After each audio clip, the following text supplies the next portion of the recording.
Kangjinso theka tum anke Hirju melong vegji kai ke Hirju melong vegji kai ke Kangjinso theka tum anke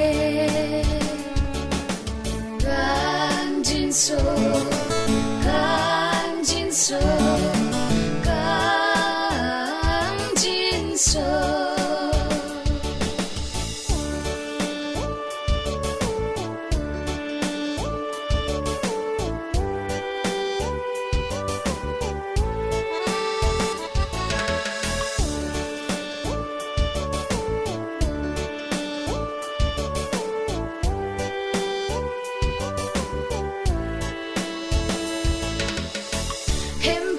Kangjinso kethe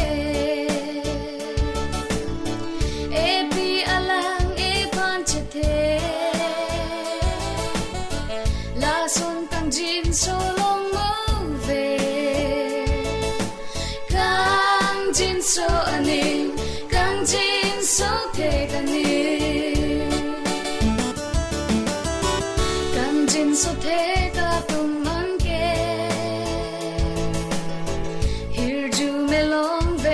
kai ke Hirju melong vegji kai ke Kangjinso theka tum anke Kangjinso Kangjinso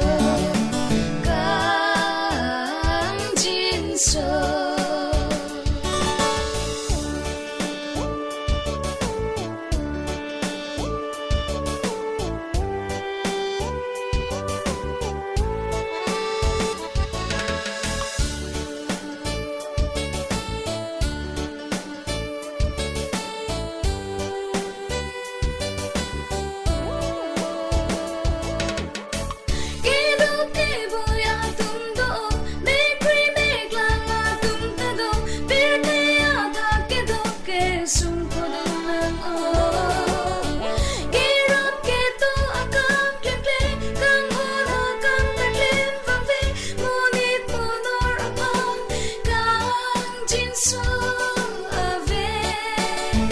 Kangjinso ave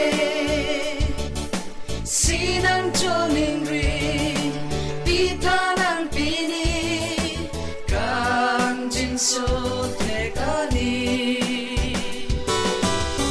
Kangjinso theka tum anke Hirju melong vegji kai ke Hirju melong vegji kai ke Kangjinso theka tum anke Kangjinso